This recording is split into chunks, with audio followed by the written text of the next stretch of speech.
ज़माना है, मुबारक है। एक शख्स ने अपने कज़न को, अपने चचा के बेटे को, चचा ज़ाद को कत्ल कर दिया और ख़ुद ही उसका मुद्दई बन के हज़रत मूसा के पास आया कि बताइए जनाब, मेरे भाई को किसने कत्ल किया है। हज़रत मूसा ने एक सादी सी बात की। क्या फरमाया? हज़रत मूसा अलैहिस्सलाम ने अपनी कौम से कहा कि अल्लाह तुम्हें हुक्म देता है कि एक गाय ज़िबा करो, गाय का कुछ हिस्सा मकतूल को मारो, वो खुद उठ के बता देगा मुझे किसने कत्ल किया है। अब वो चूंकि ज़िबा करना नहीं चाह रहा था, उसको पता था कि मुजरिम तो मैं खुद हूँ, कहने लगा आप मेरे साथ मजाक करते हैं, कभी ऐसा भी हुआ है? हज़रत मूसा अलैहिस्सलाम फरमाने लगे मैं अल्लाह की पनाह मांगता हूँ मैं जाहिलों में से हो जाऊँ, हर वक्त मजाक करते रहना ये तो जाहिलों का तरीका है। जब कहा नहीं ज़िबा करनी है तो आप जरा देखिए करना नहीं ना चाह रहे, कहने लगे ए मूसा फिर आप ना रब से दुआ करें कि वो जरा खोल के बताए वो गाय किस तरह की हो। इरादा नहीं ना ज़िबा करने। फरमाया कि रब कहता है वो गाय ना बूढ़ी हो ना ज्यादा बछिया हो, इनके दरमियान हो, यानी जवान गाय हो। कहने लगे आप दुआ करें रब से कि वो खोल के बताए उसका रंग किस तरह का हो। फरमाया रब फरमाता है कि सफरा रंग की हो, यानी गहरे जर्द रंग की हो। कहने लगे नहीं आप फिर दुआ करें अल्लाह जरा खोल के बताए गाय किस तरह की हो। हमें जरा गाय पर शुबा पड़ गया है किस तरह की ज़िबा करनी चाहिए। फिर अल्लाह ताला ने फरमाया कि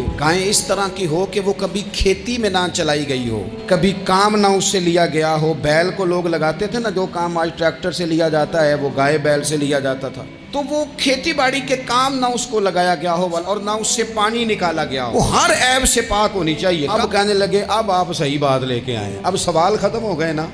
अच्छा ये गाय फिर मिली कैसे? एक नेक आदमी था तो उसका आखिरी वक्त आ गया तो उसके पास जो कुल जमा पूंजी थी वो एक बछिया थी, गाय की बच्ची। उसने इस तरह किया कि उसकी गर्दन पर एक मोहर लगाई, अल्लाह के नाम पर बतौर अमानत उसने उसको जंगल में छोड़ा। कहा या अल्लाह मेरा बेटा एक ही है, वो भी छोटा है, इसकी हिफाजत करना और मेरे बेटे को पहुंचा देना। बच्चा बालिग हो गया।